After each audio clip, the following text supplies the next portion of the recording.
Apparently, the majority of the season has been leaked.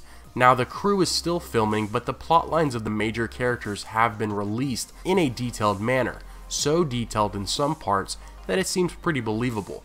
Of course, we all knew this would happen. It's been happening in previous seasons that have filming outside of indoor studios. It comes with the nature of fans wanting to spoil everything, which is understandable.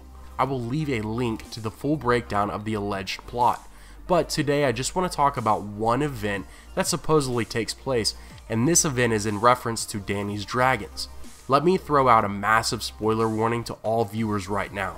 Everything past this will contain potential spoilers, and I say potential because of course I cannot guarantee that this plotline is accurate, but it does sound very realistic in my opinion.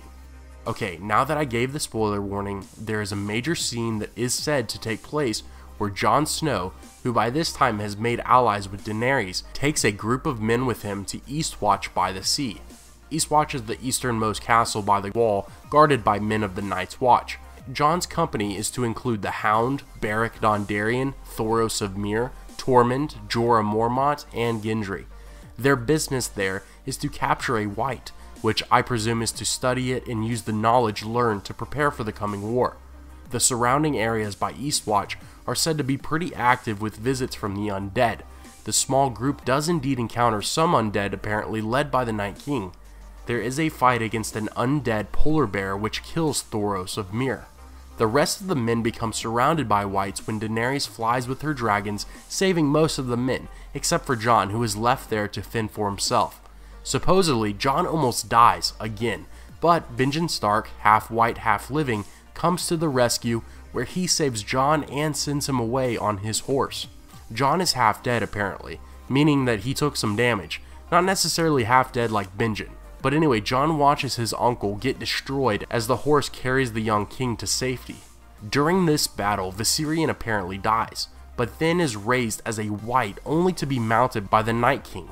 And lastly, in a different event, Viserion is seen carrying the Night King toward the wall, breathing blue flames. Alright, with all the notifications I've been getting on social media about the leak, I knew I should address something, and I figured this would be the most talked about event, so I hope you enjoy that. The main thing that comes from this scene is obviously Viserion's death. We've been talking about the 3 heads of the dragon theory and potential dragon riders as well. This event, if true, came out of left field because we did not think any of Dany's dragons would die this way, especially before the main battle between the living and the dead. One cool thing to add on to this horrible event will be the fact that we will see ice dragons addressed in the story. We've known from the books that there are reports of ice dragons in the Shivering Sea from sailors, and now we will have full confirmation that this race can exist in the world. I cannot stop wondering what destruction an undead Viserion can cause in comparison to when the dragon was fully alive. Dany will still have Rhaegal and Drogon, the biggest of her dragons, to help with whatever comes in Season 8.